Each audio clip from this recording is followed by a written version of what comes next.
Yo, what up guys, I'm Sammy and welcome back to the Soul Brothers channel. And today I'm going to be doing my first impressions of the Converse All-Star Pro BB Low.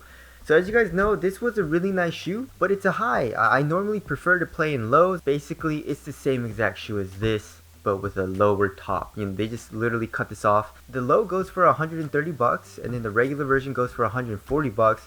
And there's some really cool colorways. There's still like that Christmas Grinch colorway of it, and also like a flame colorway of the Converse All-Star Pro BB as well.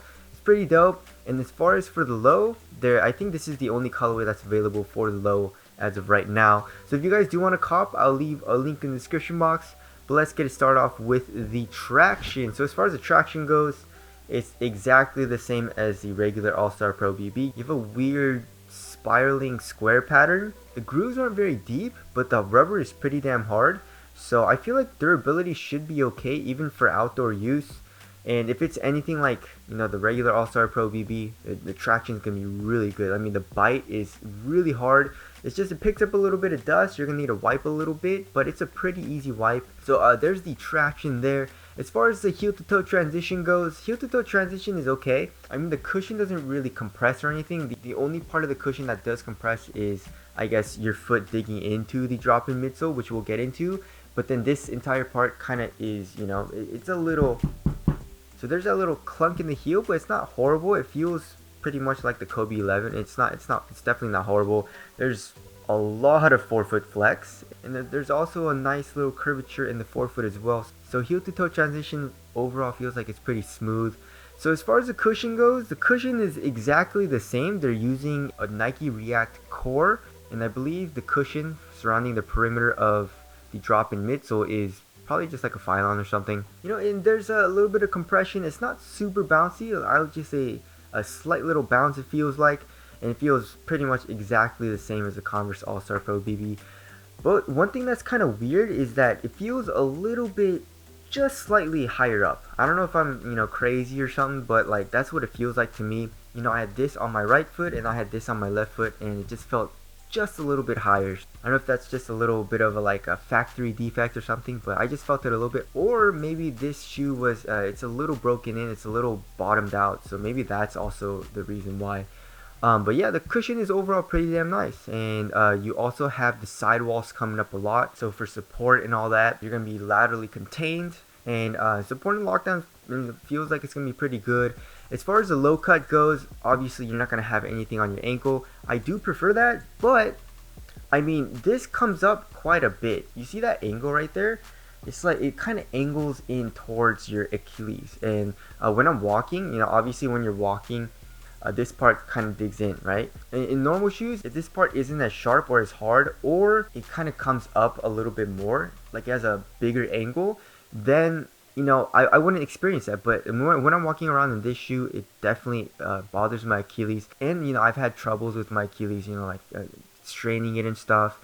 Good thing I've never ruptured it or anything, but, you know, it is bothering my Achilles. And I'm sure there's going to be people that don't mind it, but to me, it feels kind of annoying. So I would have to say, you know, I prefer wearing this as of right now so far. Moving on to the materials. Materials is the same exact thing. You have this quad fit mesh, I believe is what they called it. And you have 2 layers of fuse. So all the way in the tippy toe, you have a white fuse. And then you have another layer of really thin fuse over the toe box area. Because this quad fit mesh is just super thin. Very well ventilated and all that. You can literally see, you know, my finger through this upper. Probably the most minimal and lightest feeling shoe. And as far as the tongue goes, you know, there's just a very slight bit of padding. On the regular shoe, I guess it's around the same. Yeah, the padding is around the same. And as far as the padding in the ankle area goes, it's exactly the same. Like literally, they just cut the top off here on the Converse All-Star Pro BB. And I guess another thing that's different is that there's no like Converse like logo with the star on it. You can find it on the high but not on the low. I also really like this colorway of the low. It kind of reminds me of like a suit and tie colorway. The laces are pretty much the same as well. You have these flat tapeworm laces. So material, really thin, very minimal, conforms to your foot really well. So for the fit, I went down half a size, but it's like really snug, So I think if most people go down half a size, it'll be really uncomfortable for you guys. So I would probably suggest going true to size. And if you have a wide foot, probably stay away from this shoe. If you have a normal foot and you want a roomier fit, then probably go up half a size, But for me, I like to have a really snug fit, especially in these types of shoes with this really thin material. I like to have it really snug, so that's why I went down half a size. But for most people, I would suggest just going true to size. Obviously, since this is a low, this shoe is a lot easier to just slip on. This high, you have to loosen the laces all the way, open the tongue up, and then slide your foot in, which is a lot harder to do. So that's also another reason why I prefer lows over highs. Alright, as far as the weight goes, so how heavy do you guys think the low is? I'm pretty sure this is one of the lightest basketball shoes you can get, but this is a low, so we'll have to see. Probably like, what, 9.10? 9.98 ounces. Let's try the left pair. So 10.12. So 10.12 and 9.98 ounces. And then I believe this was like 10.5 or 10.8. Oh, 10.09 ounces for this. Wait, so the weight difference isn't even that much. And 10.34. That's odd. So I guess the average is around like 10.2 or something for this. And this will just be like 10.1. It's like a lot less of a difference than I thought it would be.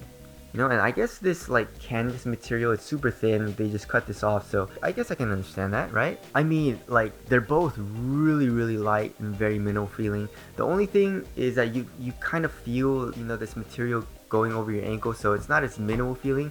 But for me personally, I feel this Achilles part right here a lot.